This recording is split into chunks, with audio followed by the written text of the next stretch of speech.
What's good, everybody? Salty back with some more ProRevenge. I think you're really going to enjoy these ones, so let's get right into it. Here we go. Take my parking spot? I'll take your promotion. Hopefully enough time has elapsed to post this story. A few years ago, I got a job, and when I was hired, I was told my job duties would include supervision of the existing team. I thought this would be perfect as I was working my way into management. Unfortunately, my job title did not include supervisor or anything to that effect. Lesson learned. Anyway, I start the job. I'm loving it, and after a few weeks of getting into the swing of things and trying my best to just pay attention to how things are, to look for ways to improve our workflows, one of my coworkers starts acting like he's the supervisor in subtle ways. One example was dividing the work between the team, and of course he would pick the easiest work and push off the harder work for the rest of the team. He would also take large amounts of time to do side work on his office computer.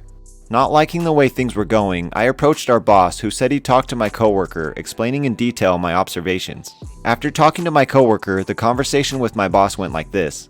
Boss, well, the position title we hired you for is not really a supervisory role, and you see, coworker has been here for over 10 years. In the past, we had talked to him about being the supervisor, but he never showed interest up until now, so we're going to give him a shot. I know this is not ideal, and hope you can understand our situation. At first I was mad and a little disappointed, but I figured why not let him try? I can just keep looking for other jobs if things don't pan out. And then he started parking in my parking spot. The first day I thought, oh, maybe someone wasn't his, no biggie. After a week of this, I had enough. Game on. Note, his parking spot was literally 2 spots over, so it's not like it was a big deal, just him being childish and passive-aggressive in trying to assert dominance. For the next months, my performance skyrockets, and I mean easily being 2 times or 3 times more productive than my coworker. During this time, I also approached our boss asking for more managerial duties. The more and more I thrived, the more and more my boss realized the mistake in making my coworker the team supervisor. But how to remedy such a situation? Somehow, the boss got the idea to create a job of team supervisor and have both candidates apply. The job would only be open to internal applicants. That's when coworker got nervous. During the brief time the job posting was up, he realized his place on the Iron Throne was not secure. After the interviews and reviews of performance took place, a clear winner was declared for team supervisor, though our story does not end here. Once I found myself with the formal title and pay, lots of changes went into effect. He no longer would only do the easy work, but would have his fair share of challenging work. I further challenged him to grow his skills, as we work in an ever-changing environment where one must continue to keep up with the changing technology. After a sufficient time period, I was able to approach HR and present my case for termination, due to lack of improvement after several improvement plans. HR really didn't like knowing we were paying someone to do their side business at work and on a work-issued computer. In the end, our team is in a much better place, and we're able to hire an entry-level guy who has steadily been performing at 2 times his predecessor for a fraction of the previous salary. Oh, and I have my parking spot back. Smiley face. Well, that escalated a little bit quick. You gonna park in my spot 2 spots over to show dominance? I'll get you terminated, boyo. I'm sure we all know someone in that supervisor role that probably shouldn't be there. How to shut down a party for good. So my dad is an old amateur radio guy, ham operator, and when I was about 13 or 14, my family was living in a crappy duplex while our new house was being built. We had decent neighbors on the other half of the duplex, but every time we went away for the weekend, often, their 18 to 20-year-old son would host these huge parties and did not give 2 craps about noise complaints. We would call the cops, they would come, turn it down, but the music would get turned up right away when they left. One night, it was getting especially out of hand, and the cops never came to deal with it. Late into the night, my dad gets up, pulls an old radio of his out of the storage closet. All his gear was packed up since he didn't have room for it or his 60-foot antenna tower in this little crap hole duplex. He pulls about 20 feet of unshielded wire off a roll and starts running it out the back of his radio, along the wall, up about 5 feet, back down, across the wall some more, up again, and back down. He knew where the tower speakers were located on the other side of the wall from having coffee with the neighbors. He keys up the mic and we could hear the click come through the wall. He then shouts, "Turn that down!" into the mic, and it came back through the wall louder than I could hear his voice while standing next to him. And about half of down is replaced with a loud whump noise, followed by silence. Cooked the amplifier for their stereo, skipped right past any protection circuits inside it. My dad had an ear-to-ear grin before we had douchebag son pounding on our door. My dad opened the door and this kid starts throwing punches immediately. Called the cops again, now with an assault report, and suddenly they show up in minutes. My dad didn't press charges, but the cops made him apologize, and when his parents got home, they made their son pay for the stereo. That was the last party he ever had. I swear, there is so many of these loud neighbor posts on here that involve loud sound systems, but I gotta say, it's still a pretty funny story. The dude fried his amplifier without even going in his house or touching it. That's pretty damn genius. I got someone fired twice.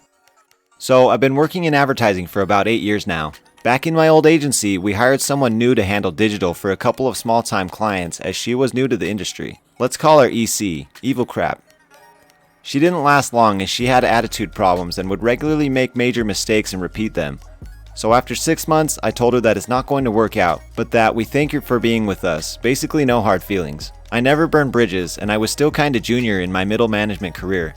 A couple years later, I left that agency and started doing my own thing, but then settled as head of digital at a new agency that had a small client, but one that had a big global name.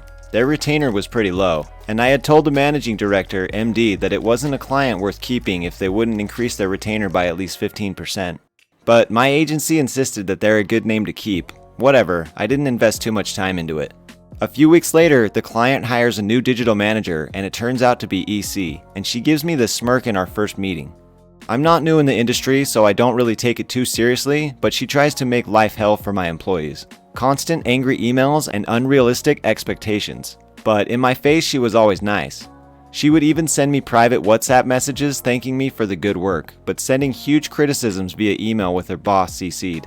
She thought that just because she's my client, I was scared or something. Anyway, fast forward a couple months, and she sends an email to the MD, whom I directly report to, and says that I haven't given any care to the account, and that there are too many things going wrong, that I should be adding value to the account. I tell my boss that they only pay for 2 hours per month of my time, and that I'm giving them 1 day a week. More than generous, and that she is being unreasonable with her demands. Honestly, she's kind of a choosing beggar, but that's another story. Anyway, my boss asked to be looped into the emails moving forward. Pissing me off, but whatever.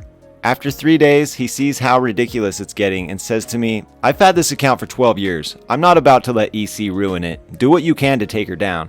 I comply. She didn't take into account that our contract ended in exactly 1 month from the moment I got the green light to screw her over. And if she didn't have the agency to take over the account, she would definitely be under serious scrutiny from her management. Her boss had no idea how much time I've put into the account and how much time the team has invested. So I make sure I keep timesheets, records, and rounds of feedback she's given. We had an agency review meeting 3 days before contract extension, and I present the 2019 to 2020 strategy and contract with a 130% increase in the retainer. Her and her boss freak out and are like, "What? No way. How could you even present that?" I show her boss all emails, all WhatsApp conversations confirming what she wants to be delivered for the year and say that we won't take them on as a client if they're not willing to pay what's worth. I even slipped in some of the nasty WhatsApps she sent to my employees where she said at one point, "Take it up with your boss if you don't like it." My MD started to freak out after the meeting and told me that he didn't expect me to do that.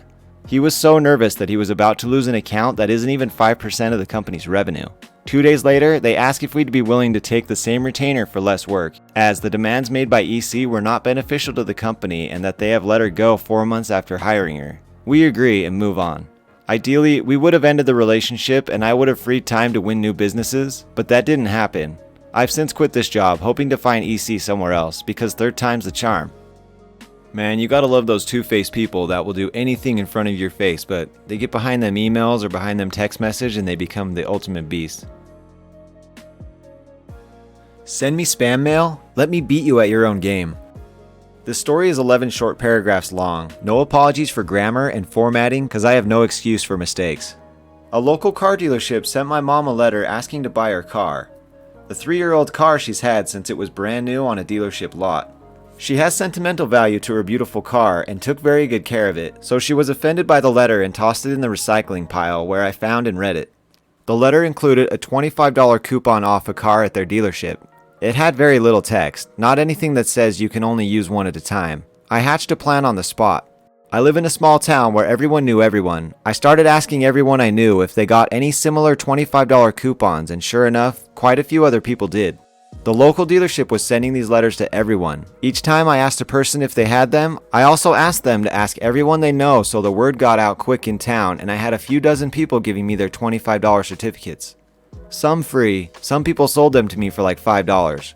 Soon, I had nearly $1,000 worth of these $25 coupons. I decided to play the long game. I did need a better car myself, and the dealership actually had some good cars that I was interested in. So I paid a few visits there, looked at cars, and talked with the owner. It was one of those stereotypical shady dealerships that try and scam young clueless adults, old people, and soldiers into buying overpriced cars with mechanical issues. Not even a week later, he's already sending another letter to half the town with more $25 coupons. I again began collecting everyone else's $25 coupons. This guy was sending these promotions out on a weekly basis, and it was a huge burden on my local post office. But word was out all over town that I wanted them all, so I practically had people lined up to give me theirs. 2 months after the first letter came out, I had accumulated $10,000 worth of these $25 certificates. I read enough legal advice to know that I should get a lawyer to check the local laws. I went to the local lawyer office, who referred me to another lawyer, who researched the laws about these kinds of promotions and confirmed that a judge may side bias in a civil courtroom. The lawyer and I walked into the dealership with a drawstring bag full of these coupons, sat down in the owner's office and spilled them out on his desk and demanded one of the cars off his lot essentially free. The owner, of course, refused and was clearly upset when the lawyer carried out his spiel on laws and such, saying that this was legal because of his laziness and not having additional notes. We did not walk out of there on good terms. We filed a lawsuit against him. Once he had been served, my lawyer called him and informed him that if this case reached the courtroom, the entire town would hear about it and nobody would ever buy from there again. The owner's lawyer was sent a letter a week later to negotiate giving one of his cars to me for free to prevent the press hearing about it. The owner and my lawyer signed a bunch of paperwork at the dealership and I got a decent car free, minus a few small government fees, in exchange for trading in my other car. The word got out anyways, and everyone else started hoarding their $25 certificates until the dealer added limitations to the coupons, and then everyone else stopped going to his dealership. He closed it within a year and I got a free car out of it, all cause he pissed off my mom by trying to buy her car. Yeah, these shady car dealerships, they'll do anything to get you on their lot to get you to buy a car, so I'm not surprised he kept sending out these $25 certificates. You always get those stupid things in the mail where you get a key and you gotta scratch off some stupid number to see if you won a stupid prize. It's just your original style of clickbait. I mean, how else are they gonna get people in there to buy a brand new car? Alright everybody, hopefully this was somewhat entertaining for you at the least. As always, let me know what you think in the comments and we'll see you all in the next one. Peace.